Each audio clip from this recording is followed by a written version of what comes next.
आप मुसलमानों से मिलना जुलना पसंद करते हैं? मुसलमानों से मिलना जुलना पसंद, देखिए अब दो चीज़ों को एक जगह मिला रहे हैं। आप संघ से जुड़े हुए हैं और कहीं ना कहीं संघ भी भाजपा से जुड़ा हुआ है। बिल्कुल आप गलत बोल रहे हैं। कैसे? संघ और भाजपा को तो आप कहाँ लिंक कर रहे हैं? चुनावों के दौरान 50 करोड़ की गर्लफ्रेंड कहना ठीक था मतलब? मैंने तो खैर ये क्लिप नहीं सुनी वो है। आप वो चैनल ही आपने देखने बंद कर दिए जो असल दिखाते हैं, क्योंकि नहीं तो मतलब आपका कहना है भारत का पिताजी इस समय मोदी जी हैं। हाँ बिल्कुल बिल्कुल। प्राइम मिनिस्टर का मतलब क्या है? पहली बात ठीक है, संविधान को मानते हैं गीता को? गीता एक्चुअल में बताया जाए तो पहला संविधान देखा जाए तो गीता ही है हमारे।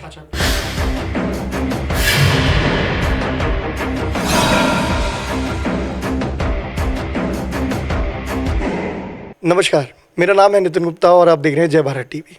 मेरठ एक क्रांतिकारी धरती है। मेरठ की क्रांतिकारी धरती पे कई सारे युवा क्रांतिकारी हैं और आज एक युवा मेरठ से आए हैं और अपनी बात रखना चाहते हैं हमारे चैनल के माध्यम से, और वो संघ की बातें, संघ की सोच आज साझा करेंगे हमारे साथ।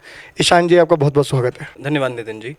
सबको सादर प्रणाम। और जो आपने एक शब्द का इस्तेमाल करा कि संघ की विचारधारा में प्रस्तुत करना चाह रहा हूँ, यहाँ पे संघ की विचारधारा के साथ साथ मैं प्रस्तुत करना चाह रहा हूँ कि आप लोगों को जीवन जीने का तरीका और अपने संस्कृति का ज्ञान, अपने वेदों शास्त्रों का ज्ञान होना चाहिए साथ में पढ़ाई के। थोड़ा सा ज्ञान हमारे चैनल के माध्यम से हमारी जनता को बताएं ताकि वो उनमें भी ज्ञान आए और उनकी सोच संघ की तरफ आगे बढ़े।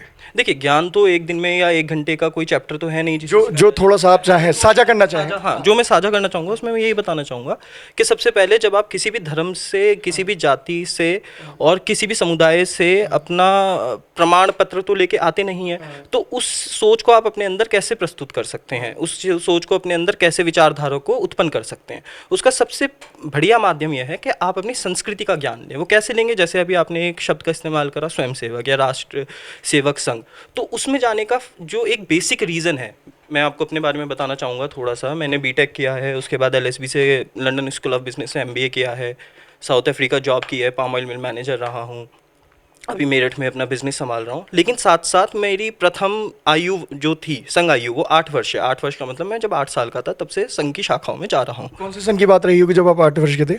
ये 1999।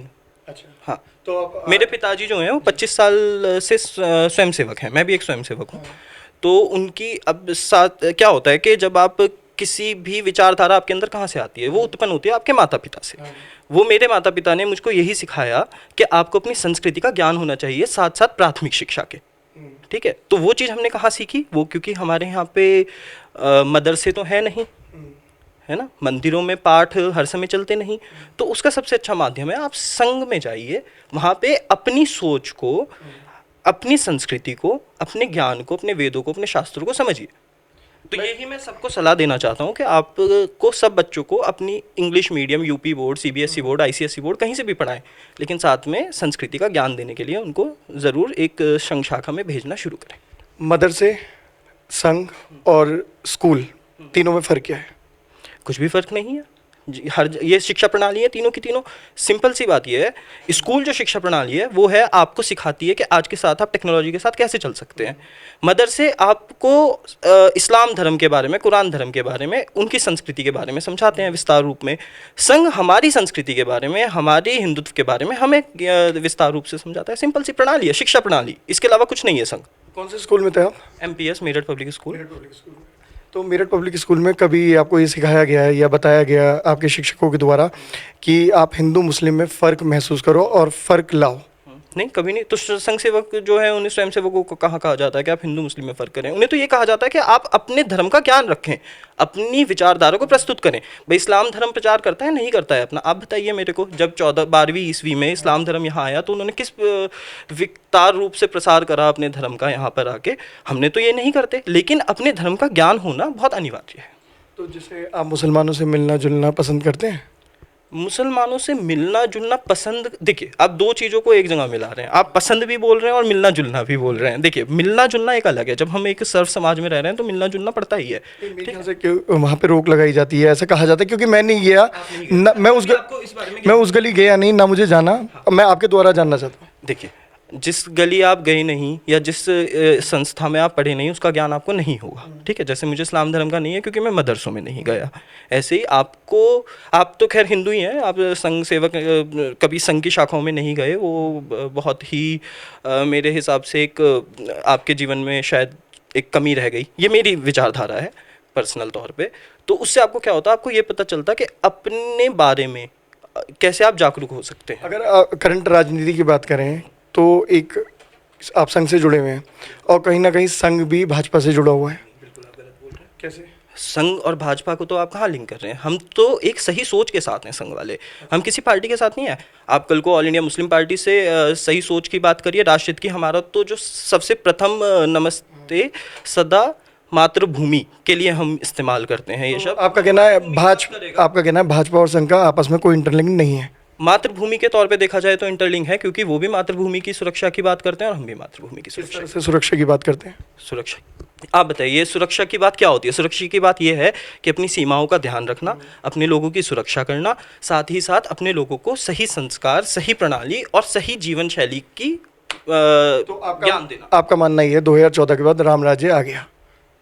देखिए, आप अगर आप मेरे मुंह में कुछ शब्द ठूसना या डालना चाह रहे हैं, वो उस चीज़ को मैं आपसे माफ़ी चाहूँगा। मैं आपसे पूछ रहा हूँ, मैंने तो नहीं, आपने बात करी सीमाओं की सुरक्षा की, तो आपका मानना ये था 2014 से पहले सीमा की सुरक्षा हमारी सरकार नहीं कर पाती थी, ऐसा आपका मानना है? लेवल पे नहीं कर पाती थी। अच्छा। हाँ, आप अगर उससे पहले जाएंगे तो कितनी तो एयर स्ट्राइक हुई हैं, ठीक है, और कितनी हमने जो हमारे पे आक्रमण हुए हैं उसके हमने जवाब दिए हैं। शायद ये तो आप भी जानते हैं और पूरा समाज जानता है, पूरा देश जानता है कि 2014 के बाद का जो भारत है और 2014 से पहले का जो भारत है उसमें जमीन आसमान का, ऐसा आपका मानना होगा? ऐसा अधिकतर लोगों का मानना है इस देश के अंदर। जो आपकी सोच से, आपकी पार्टी से जुड़े हुए उन लोगों का मानना होगा। आप ये, मैं किसी पार्टी से नहीं, एक विचारधारा आप कह सकते हैं कि इस विचारधारा के लोगों का मानना है। वो विचारधारा कहीं ना कहीं भाजपा में जाती है, ये मानेंगे या ये भी नहीं मानेंगे? भाजपा की विचारधारा वहां जाके मैच होती है, इसलिए हम लोगों की भाजपा से आप विचारधारा को मिला सकते तो हैं। आपका कहना है भाजपा से आपका कोई लेना देना नहीं है? भाजपा से तुम्हारा कोई लेना देना है ही नहीं। तो मोदी को आप कैसा मानते हैं? बहुत अच्छा, मैं एक लीडर मानता हूँ मोदी को। If you think so, if you are looking for a leader over there in a country, तो आप उसके अंदर सबसे पॉजिटिव वाइब्स क्या देखेंगे एक कंट्री के, एक लीडर के अंदर? एक मतलब खैर आप तो संपादक है, मैं आपसे क्वेश्चन नहीं पूछ सकता, आप मुझसे क्वेश्चन पूछने का अधिकार रखते हैं। पूछने का सबको है, आप भी पूछे, मैं भी पूछूंगा, आप भी पूछिए। देखिए, एक लीडर की जो क्वालिटी होती है वो होती है कि अपने लोगों को हर तरह से एलिजिबल बनाना, ठीक है। अब आप उसमें किसी भी स्कीम पे आ जाइए, क्या स्टार्टअप इंडिया स्कीम से लेके और अभी रिसेंटली जो आपकी गैस है या स्वास्थ्य योजना है या फिर MSME स्कीम्स हैं, सबको अगर आप एक जगह इंडल्ज करेंगे या कॉम्प्रोमाइज़ करेंगे तो आप देखेंगे कि लोगों को इस चीज़ से कितना फ़ायदा मिला है। 2014 से पहले जो इंटरनेशनल, क्योंकि आप तो विदेशों में भी रहे हो, शायद आपको ये भी पता होगा कि 180 रुपये प्रति बैरल तेल की कीमत होती थी और उस समय कांग्रेस की सरकार थी, और आज 40 रुपये प्रति बैरल है। उस समय हाहाकार मचती थी कि 80 रुपये तेल है, पर 180 रुपये इंटरनेशनल मार्केट थी, आज 40 है और तेल की कीमत वही है। इसका रीज़न एक साथ में एक और इसके साथ आप सेंटेंस जोड़िएगा। 2014 से पहले हमारे सैनिकों पे बुलेट प्रूफ जैकेट नहीं थी, हमारी एयरफोर्स के पास सिंस 1990 से कोई एक्सपर्ट प्लेन नहीं था, और उसके अलावा हमारी जल प्रणाली में क्या बोलेंगे आपका ओशन टेरिटरी के अंदर हमारी जो एक पावर थी वो बहुत कम थी। 2019 में जो पुलवामा अटैक हुआ उसमें कितने जवान मारे गए याद है आपको? और सरकार आप ही लोगों की थी।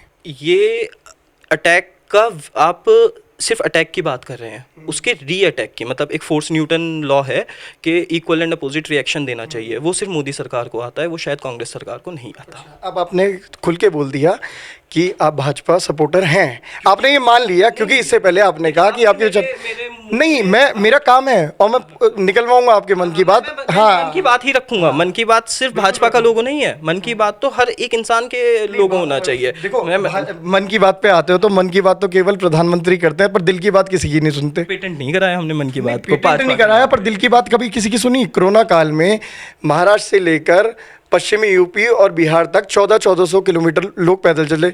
शायद आपने देखा आप, क्योंकि आप वो चैनल, शायद आप जी न्यूज़, आपने बताया अभी थोड़ी देर पहले जब मेरी आपसे बात हुई कि आप जी न्यूज़ ही देखते हैं। वजह उसकी पहले मैं उसका जवाब देता हूँ जो इससे पहले का क्वेश्चन था।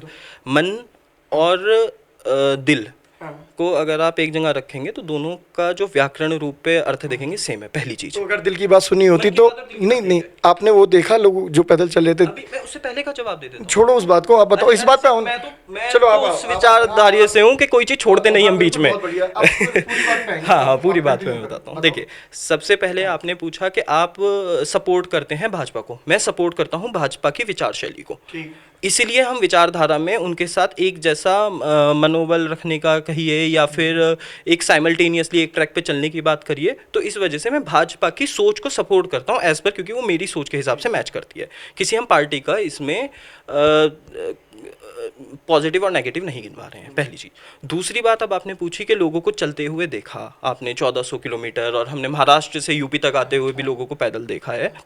उस समय की स्थिति जो कोरोना काल की थी, आपके हिसाब से उन्हें एक बस में भर के लाना, क्या वो सेफ पॉइंट था, या उनको मैंने एक बस की लॉकडाउन में रखना एक जगह मैंने एक बस की बात नहीं कही, पर आप, भारत कोई छोटा देश तो है नहीं, 130 करोड़ जनता है, पर आप 24 घंटे में एक चीज़ एप्लीकेबल नहीं करते थे, क्योंकि आप रात को करते हो नोटबंदी, उसी तरह आपने लॉकडाउन लागू कर दिया। क्या 2 से 3 दिन का समय देना चाहिए था? नहीं देना चाहिए था। हाँ, नोटबंदी में भी नहीं देना चाहिए था, क्योंकि एक छोटा देश नहीं है, तो हमारे जो फैसले होते हैं वो भी छोटे नहीं होने चाहिए, ठीक है, वो बड़े फैसले होने चाहिए, जैसे कि भाजपा लेने के सामर्थ्य है जिसमें इस ऐसे बड़े फैसले लेने का। अगर इसे 2 दिन रोक के देते तो आपके हिसाब से सर्कुलेशन ऑफ करेंसी फ्लो जो है या करेंसी क्रंच जो है वो मार्केट में कितना होता? 2 दिन के अंदर में। अब आप एक बार बताओ, मुझे ये बताओ, नोटबंदी के बाद देश को क्या फ़ायदा पहुंचा? क्योंकि 99% करेंसी, वो तो सरकार की एजेंसियों ने बताया ना, 99% पैसा वापसी सरकार पे आ गया, और जो छपाई में खर्च हुए वो हज़ारों करोड़ थे जो हमारे थे।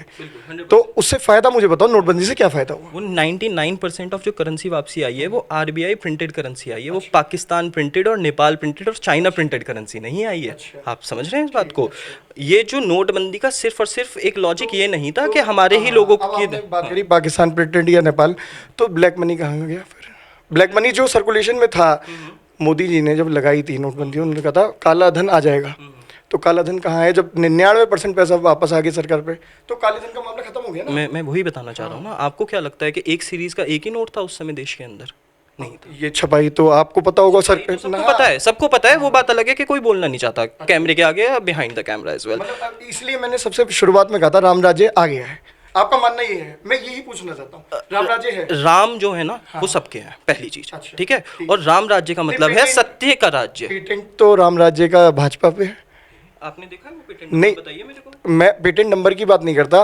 किसने राम मंदिर की लड़ाई कहाँ से शुरू हुई थी? राम मंदिर की लड़ाई कहाँ से शुरू हुई थी बताओ? राम मंदिर के लिए प्रस्ताव किसने लाया था बताओ? अडवाणी जी ने। आपकी गलत फहमी है, जिस विचारधारा से हैं उस विचारधारा की बात ना करें। राजीव गांधी ने पास कराया था। तो कांग्रेस वाले बोलते ही हैं। नहीं, वो तो अब डाटा की नॉलेज आप पे कम है, ठीक है, आप अपनी, है ना, जानकारी उमा भारती उस लड़ाई में थी, लाल कृष्ण आडवाणी थे, विनय कटियार थे, साइड लाइन करके बिठा दिया गया, और मोदी जी ने ही वहाँ पर अपना जाके पूजन करा। क्योंकि अडवाणी जी प्राइम मिनिस्टर नहीं है देश के, अच्छा, उमा भारती जी प्राइम मिनिस्टर नहीं है, ये दायित्व बनता है प्राइम तो मिनिस्टर ये का। था कि मान सम्मान खत्म हो गया उन लोगों के लिए जिन लोगों ने लड़ाई राम मंदिर की लड़ी। कोरोना काल में 76 साल से उम्र ज़्यादा है इस समय अडवाणी जी की। आपने किसी और 76 साल से ज़्यादा उम्र के इंसान को वहाँ देखा है? मैं आपकी पार्टी का ना प्रवक्ता हूँ, ना मैं वहाँ कवर करने गया, तो मैं तो आपसे जानकारी लूंगा, क्योंकि आप उस विचारधारा के हैं। मैं आपकी विचारधारा जानना चाहता हूँ। नहीं, पार्टी की नहीं, संघ से तो जुड़े हैं, और संघ की सोच भाजपा से जुड़ी है। भाजपा की सोच संघ से जुड़ी है। अब वो आप बताएंगे, क्योंकि आप दोनों जगह स्टैंड करते हैं। मैं तो अब सवाल पूछूंगा। मैं तो सिंगल जगह स्टैंड करता हूँ, सिर्फ अपनी विचारधारा पे। पहली चीज तो ये देखिए, इसके अंदर कोरोना काल की वजह से यहाँ पे जो रिस्ट्रिक्शन, सोशल डिस्टेंसिंग का पालन किया जा रहा है, उसके तहत बहुत सारे लॉज प्रोटोकॉल्स के तहत उन चीज़ों को ध्यान में मद्देनजर रखते हुए आपने कुछ लोगों को नहीं बुलाया। इसका मतलब ये नहीं है कि उनका जैसे आपने एक शब्द का इस्तेमाल करा, सम्मान नहीं करा। ठीक है, कल को मैंने ये शब्द मैंने नहीं बनाया, ये तो दुनिया कह रही है कि सम्मान। चलो, कांग्रेस कह रही होगी। अच्छा, चल, ताले भी राजीव गांधी ने ठीक है, थे उस समय कांग्रेस। चलो, बहुत बढ़िया। अब ये बात भी करेंगे। 300 रुपये सिलेंडर था 2014 से पहले, आज 900 रुपये है, और व्यापारियों की हालत तो फिसड्डी करी हो ही गई है। हाँ, तो हाँ, उस है ना, तो 300 पे तो हाहाकार मच जाती थी। पूरा देश लॉकडाउन की स्थिति में आ जाता था, व्यापार बंद करा दिए जाते थे, अब 900 रुपये सिलेंडर है। उसका जवाब तो मैं पेट्रोल वाली बात पे दे चुका हूँ। अच्छा। ठीक है, हमारी सुरक्षा प्रणाली पे मैं एक व्यापारी हूँ। मेरे पास सिर्फ जीवन जीने के लिए आप इतना धन छोड़ दीजिए कि मैं आराम से 2 वक्त की रोटी खा सकूँ, और साथ में आप देश की सुरक्षा इस हद तक कर दीजिए कि हमारी तरफ कोई आंख उठाने की ज़रूरत ना करे, तो मैं उसमें संतुष्ट हूँ। गांधी को मानते हो, गॉडसे को? गांधी को? गांधी को मानते हो? हाँ, गांधी को मानते हैं। तो गांधी को राष्ट्रपिता मानते हो भारत का? राष्ट्रपिता तो उनको टाइटल मिल ही चुका, हम मानने वाले कौन है? गॉडसे का विरोध करते हो? गॉडसे का विरोध अगर एक उस पे आए इंसिडेंट पे तो हम करते हैं, किस इंसिडेंट पे? जहाँ पे उन्होंने गांधी जी को शूट आउट तो करा। पर आपकी तो सोच संघी है, और संघी लोग तो पसंद करते हैं गॉडसे को, अपना भगवान भी मानते हैं शायद, है ना? तो उस बारे में थोड़ा सा बताओ। आपने कौन सी शाखा करी है? मैंने तो कोई सी शाखा नहीं करी, मैं केवल इंग्लिश मीडियम स्कूल में पढ़ा, और ये मैं कैमरे पे कहना चाहता हूँ, ये मेरे माँ बाप ने अच्छा करा कि किसी शाखा में मुझे नहीं भेजा, नहीं तो मेरी और इनकी सोच में कोई फ़र्क नहीं होता। मैं उस विचारधारा का आदमी हूँ जो सबके साथ बैठता हूँ, सबको अपना मानता हूँ, सबका सम्मान करता हूँ, किसी का विरोध नहीं करता। देखिए, यही हमारे को सिखाया जाता है कि सबका सम्मान करें, सबके साथ बैठें और सबके साथ ही मिलजुल के रहें। विरोध करना और ना करना इसके अंदर एक तात्पर्य नहीं है। इसके अंदर जो आपने क्वेश्चन मुझसे पूछा कि गॉड से को भगवान मानते हैं, मैंने इसलिए आपसे ये बात पूछी कि आप कौन सी शाखा में गए हैं, क्योंकि ये हमारे को किसी शाखा में आज तक नहीं बताया कि गॉड से भगवान है। मैं तो जिस तरफ शाखा होती है उस तरफ जाता निकलता भी आपको नहीं। ये ज्ञान किसने? लोगों के द्वारा, मेरा काम सवाल पूछना है। अगर आप आए हो, मैं आपसे सवाल पूछूंगा, आप उसका जवाब दो, मेरा मुंह बंद कराओ।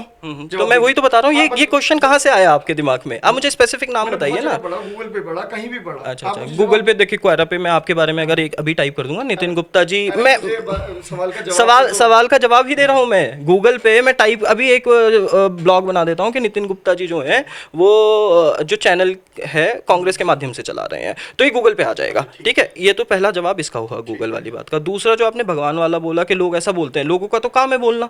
ठीक है, सभी बोलते हैं, कांग्रेस वाले भी बहुत कुछ बोलते हैं।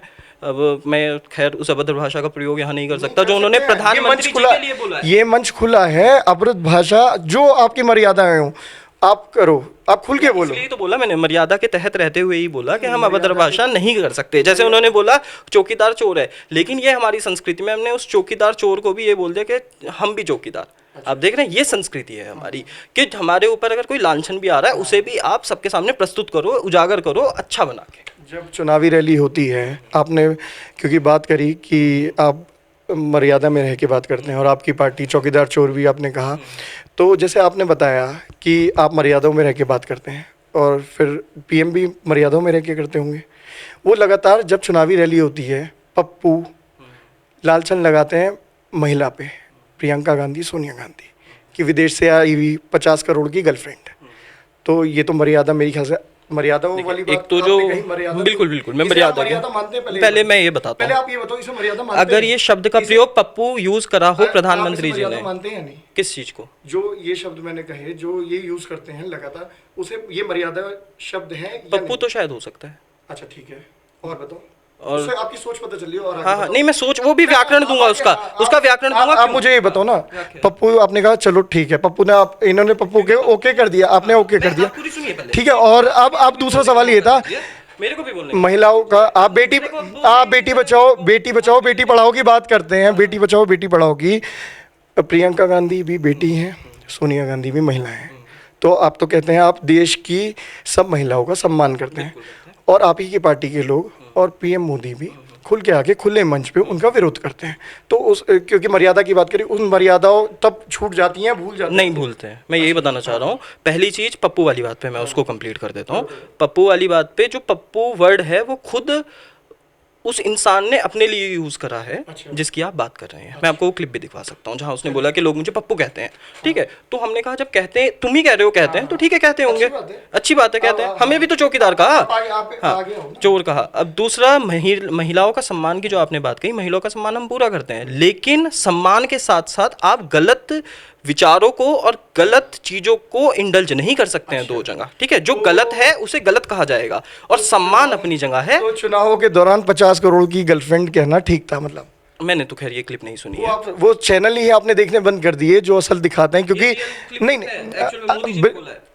मोदी जी ने बोला, ये आपके सीनियर लीडर ने बोला है, पर वो आपकी पार्टी, मैंने मोदी जी का नाम लिया ना, मैंने लिया, पप्पू शब्द पे लिया, ठीक है। 50 करोड़ की गर्लफ्रेंड उन्होंने 50 करोड़ की गर्लफ्रेंड भी आपके सीनियर, मोदी जी ने बोला, ये आपके सीनियर लीडर ने बोला, मैं अभी दिखा दूंगा आपको उस चीज़ को, ठीक है। अगर मोदी जी ने नहीं भी बोला, आपकी पार्टी का कोई सीनियर लीडर बोलता है, उसका विरोध करते हैं, 50 करोड़ की गर्लफ्रेंड वाली बात का बिल्कुल विरोध करते हैं, हाँ बिल्कुल विरोध करते हैं, लेकिन मोदी जी ने नहीं बोला। मैं इसलिए, क्योंकि वो लीडर है और अभद्र भाषा का प्रयोग नहीं करते। किसने बोला? हाँ देखेंगे, हाँ वो देखेंगे, जरूर देखेंगे। सीनियर लीडर था जो, हम तो विरोध करते हैं ना, हम तो सीधा ये तो आपने माना कम से कम कि विरोध करते हैं। ये वर्ड यूज हुआ है 50 हाँ, करोड़ की गर्लफ्रेंड। और आपकी मतलब आपकी सोच और आपके विचार में एक बात बताइए, अगर कोई विदेश से आके भारत में आता है और भारत की संस्कृति अपनाता है, तो उसे अपनाना गलत है? पूर्ण तरह से सम्मान है हमारे यहाँ, बिल्कुल। तो उस महिला का जो आज से 50 साल पहले भारत में आई, शादी करी, अच्छी पत्नी बनी, अपनी सास को खोया, अपने पति को खोया, अपने बच्चों को भारतीय संस्कृति की परवरिश दी, और आज भी भारत में, तो लगातार जब चुनाव आते हैं, ये लगातार आपको मौका मिलता है, तो आप उनका विरोध और उन पे अमर्यादा भाषा का प्रयोग आपकी पार्टी संघ के लोग करते हैं।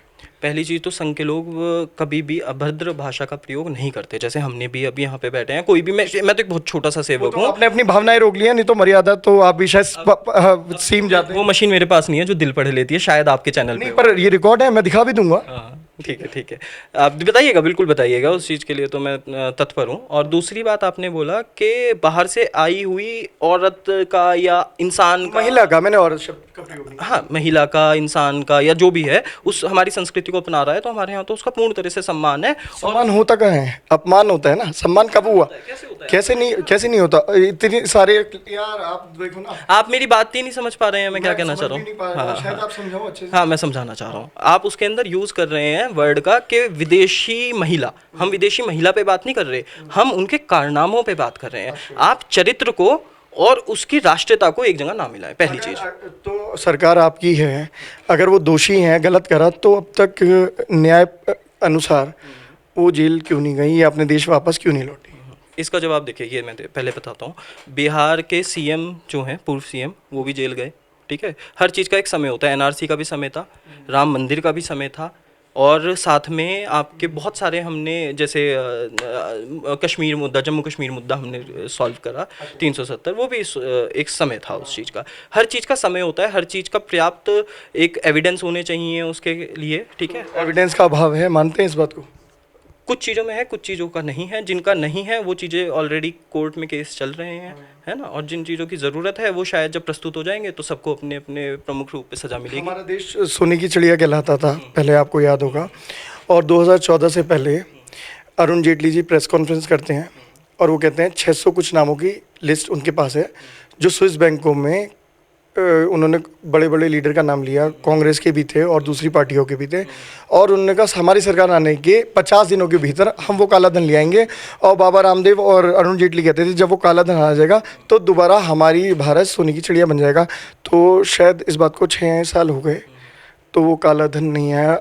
उस काले धन के नाम पर नोटबंदी कर दी गई, जिसमें 99% पैसा वापसी आ गया। वो काले धन का मामला कहाँ दब के रह गया?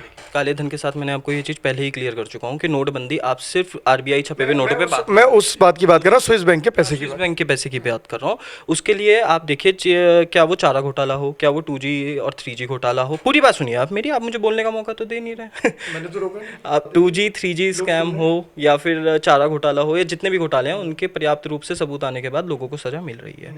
स्विस बैंक की लिस्ट आपको पता है कि वो मंगाई जा चुकी है, उसके ऊपर कार्रवाई चल रही है। उसमें से कोई भी नाम आज तक नहीं खुला। और 50 दिन समय तो आप ही लोगों ने दिया ना, 50 दिन खोले थे, 2014 में चुनाव जीते, आज 6 साल हो गए। हम पब्लिक ने समय नहीं मांगा, समय आपके द्वारा दिया गया, और वो पैसा उन्होंने कहा था 50 दिनों में पैसा ले आएंगे। वो 50 दिनों के बाद तो लिस्ट भी नहीं आई और आज 6 साल गुजर गए। देखिए, प्रक्रिया, हर चीज़ की प्रक्रिया का है, एक समय निर्धारित है, ठीक है। 370 को हटने में आपका कहना मतलब है चुनावी जुमले थे, जुमलेबाजी करी और चुनाव जीत के आ गए। देखिए, मैं नहीं मानूंगा। 15 लाख को भी जुमला नहीं मानोगे? 15 लाख तो अब मोदी जी की क्लिप दिखाइएगा मेरे को, जिसमें बोला है मैं 15 लाख रुपए बैंक में अमित डलवाऊंगा। शाह की भी दिखा दूंगा जिसमें कहता है वो चुनावी जुमला है।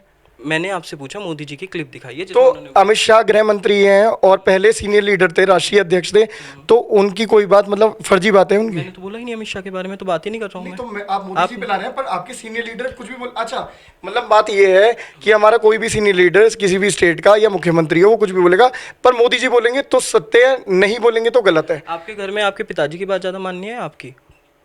अगर पिताजी गलत होते हैं तो मेरी मान्य होती है, और मैं गलत होता हूँ तो पिताजी की मान्य होती है। तो मैंने इसीलिए तो बोला पिताजी गलत है ही नहीं। अच्छा, तो मतलब आपका कहना है भारत का पिताजी इस समय मोदी जी हैं? हाँ, बिल्कुल बिल्कुल। प्राइम मिनिस्टर का मतलब क्या है? पहली बात, वो संवैधानिक पद है, हम उनका इज्जत सम्मान करते हैं, प्रधानमंत्री है, पर बाप होंगे वो आपके और आपकी पार्टी के, हमारे ना बाप है ना हम मानते हैं। अच्छा अच्छा, चलिए वो तो देखिए अपनी अपनी विचारधारा है। मैं तो जिसको और आज देखिए बात ये है कि पहले समाजवादी थी, समाजवादी भी गलत करती थी, आज अगर भाजपा है तो बहुत चीज़ों में भाजपा भी गलत है। मतलब आप गलत के साथ हैं, सत्य के साथ हैं, या विरोध करते हैं? अगर गलत नीतियों पे विरोध करते हैं, हाँ गलत नीतियों पे विरोध कर 52 दिन सराफा बाजार बंद रहा 2017-18 में, और आप व्यापारी हैं, आपने उसका विरोध किया? जब 52 दिन बंद रहा उस समय हमने बोला कि हमें दुकान खोलनी है। जीएसटी के टाइम पे भी शायद आप ही एक बार हमारे यहाँ पे शोरूम पे एक चैनल इंटरव्यू हुआ था, उसमें मैंने जीएसटी का भी सपोर्ट करा। जो कार्य देश हित पे होगा वो कार्य हमारे लिए सामान्य है। व्यापारियों ने तो विरोध करा था खुल के, मैंने विरोध करा तो आप एक अकेले ऐसे व्यापारी आप ही थे जो सपोर्ट कर रहे थे। नोटबंदी के टाइम पे। तो अगर आप सपोर्ट कर रहे थे, अपनी दुकान खोली होगी फिर तो अपनी। हाँ मैं वही बता रहा हूँ, नोटबंदी के देखिए उस समय तो एसोसिएशन ने बंद की थी, तो हमारी दुकान को भी बंद कराया गया था। दूसरी बात, नोटबंदी के टाइम पे पूरे क्षेत्र के अंदर सिर्फ एक दुकान खुली थी, वो हमारी दुकान थी। हाँ। तो मतलब आप अगर पार्टी व्यापारी हित में आपकी पार्टी कुछ गलत डिसीजन ले रही है तो आप उसका विरोध नहीं करेंगे, क्योंकि आपकी विचारधारा अपनी पार्टी के साथ है, आप व्यापारी विरोधी हैं, इसका मतलब? नहीं, आप गलत शब्द का इस्तेमाल कर रहे हैं फिर पूछ से। रहा हूँ मैं ना। बता रहा हूँ, आप, मैं तो पूछना मेरा काम है, आप सवाल दो ना। मैं वही बता रहा जवाब हूँ। दो। गलत कार्य के साथ हम बिल्कुल नहीं हैं, गलत नीतियों के साथ हम बिल्कुल नहीं हैं, लेकिन जहाँ पे बात आती है देश हित की, जहाँ बात आती है सही चीज़ों की, वहाँ हम उनके साथ हैं। व्यापारियों को अगर वो बोलने लगे कि आप अपनी ज्वेलर्स की दुकान बंद कर दीजिए या सोना जो है उसे बेचना बंद कर दीजिए, तो ऑफकोर्स हम उस चीज़ के खिलाफ खड़े होंगे। लेकिन जब उन्होंने टैक्सेशन, जिससे हमारे देश को बहुत बेनिफिट मिलता है, जैसे अभी आपने पेट्रोल की भी बात की, जिससे हमारे को कितना बेनिफिट मिल रहा है वो शायद आपको और इस चाइना वाले प्रकरण से भी सामने आई गया है। घर में कौन कौन है आपके? माता जी हैं, पिताजी हैं, मैं, छोटा भाई और मेरी पत्नी। तो हमारे देश की संस्कृति तो शायद यही कहलाती है कि आप परिवार के साथ रहो, परिवार को छोड़ो मत। और अगर कोई बेटा ऐसा होता है कि अपने परिवार को, अपनी वाइफ को, जो कि बूढ़ी हैं, छोड़ के चला जाता है, तो उसे क्या कहलाया जाता है?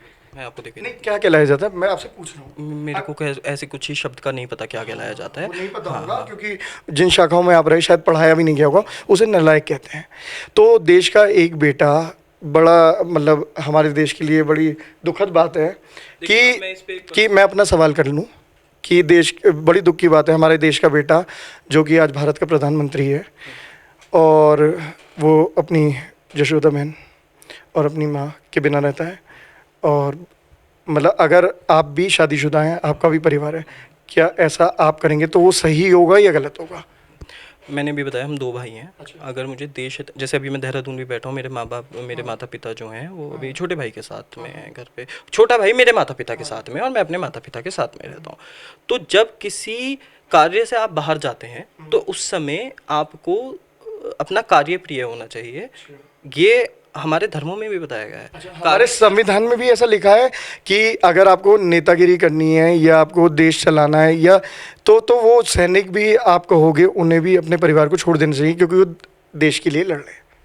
छोड़ देना चाहिए इन से, जैसे मोदी जी छोड़े बैठे हैं, वैसे उन तो वो जाते नहीं है अपनी माता से मिलने। अपनी बीवी को कभी उन्होंने, अच्छा चलिए इस बात पे भी आ जाते हैं, बिल्कुल जाते हैं, फोटो खिंचवाने जाते हैं अपनी। हाँ नहीं, हाँ मेरा मानना ऐसा है, ठीक है। तो सैनिकों भी ऐसे ही बोलते होंगे। अच्छा पहले ये बताइए, शादीशुदा हैं मोदी जी या नहीं है? हाँ है शादीशुदा है। तलाक दिया या नहीं दिया? नहीं दिया। नहीं दिया। और अलग क्यों रखते हैं अपनी वाइफ को अपने से? वो उनका पर्सनल मैटर है। अच्छा, आप अब मैं पर्सनल है ये क्वेश्चन, ये उनका पर्सनल क्वेश्चन है। मैं पर्सनल वो, अब मैं आपको पर्सनल की बात करता हूँ। जब आप देश को संबोधित कर रहे हैं, आप देश के प्रधानमंत्री हैं, आप एडवर्टाइजमेंट के लिए, अपनी फ़ोटो खिंचवाने के लिए अपनी माँ के पास जाते हैं और अपनी माँ को नोटबंदी में एटीएम की लाइनों में खड़ा करवा देते हैं और फोटो खिंचवाते हैं, वीडियो बनवाते हैं। तो पहली बात तो आप समाज से जुड़ गए और आप खुली किताब हो। और हम सवाल पूछेंगे। हम उन पत्रकारों में से नहीं हैं जो मोदी जी के पास आम की गुठली और बटुए की बात जाके करते हो या लिखे हुए क्वेश्चनों का आंसर लेते हो। देखिए, पहली बात तो मैं कोई मोदी जी का यहाँ पे प्रवक्ता नहीं हूँ। नहीं, आपने सारी बातें जो रखी हैं आपने ऐसा प्रवक्ता ही रखी हैं, भले ही आप सेवक हो, पर आपने उनकी बात को डिफेंड करा है। तो मेरा हक है, मैं आपसे लगातार सवाल पूछूंगा ताकि लोग, मुझे भी और लोगों को इसकी जानकारी मिले जिसका अभाव मुझे भी हो सकता है और हमारे लोगों को भी हो सकता है। बिल्कुल बिल्कुल, मैं उसका आपको जवाब देता हूँ। अभी आपने पर्सनल तौर पे क्वेश्चन पूछा। पहली बात तो मैं मोदी जी के साथ नहीं रहता और वो बहुत ही सुप्रीम लीडर हैं, तो उस चीज़ के बारे में मैं इतना ज्ञान नहीं रखता हूँ कि पर्सनल तौर पे उनकी चलो, ये तो आपने माना जानकारी का अभाव है आपको। पर्सनल तौर पे तो शायद किसी को भी नहीं होगा। चलो ठीक है, संविधान को मानते हैं गीता को? दोनों को। अच्छा, पहले पहले अगर पहली प्रायोरिटी हो तो गीता या संविधान? गीता। तो आपको क्वेश्चन आप किसी दूसरे धर्म समुदाय से भी करिएगा कि पहले उनका धर्म ग्रंथ जो भी है। हाँ पूछूंगा, हाँ हाँ, पूछना मेरा काम है और मैं बिल्कुल पूछूंगा। आपने सही कहा। तो आपका पहला एक्चुअल में बताया जाए तो पहला संविधान देखा जाए तो गीता ही है हमारा। अच्छा, पहला संविधान गीता है हमारी। देखो, आज हमें हमारे चैनल के माध्यम से एक नई चीज़ जानने को मिली कि हमारे संविधान से पहले गीता है, जैसा इन्होंने बताया। और आपको शायद ये पता होगा, हमारा संविधान ही गीता कुरान पढ़ने की आज़ादी देता है, उस पर कोई रोक नहीं लगा सकता। पर इन्होंने बताया कि हमारा पहला संविधान गीता है। हाँ हाँ बिल्कुल, मेरे धर्म के हिसाब से, मेरी विचारधारा के हिसाब से मेरा पहला संविधान गीता है और संविधान को मैं साथ में मान के चलता हूँ। ये मैं पहले ही आपके सामने बोल चुका हूँ। तो दोनों चीज़ों को जब आप मिला के चलेंगे तभी आप सही जीवन शैली जीने का रास्ता बना पाएंगे। चलो, हम भी कोशिश करेंगे कि जो आपने विचारधारा दिखाई, हम अपनी विचारधारा से शायद भटके हुए थे या ये भटके हुए थे, हम भी सोचेंगे, विचार करेंगे और दर्शक भी जाने और विचार करें। इसी के साथ बहुत बहुत शुक्रिया।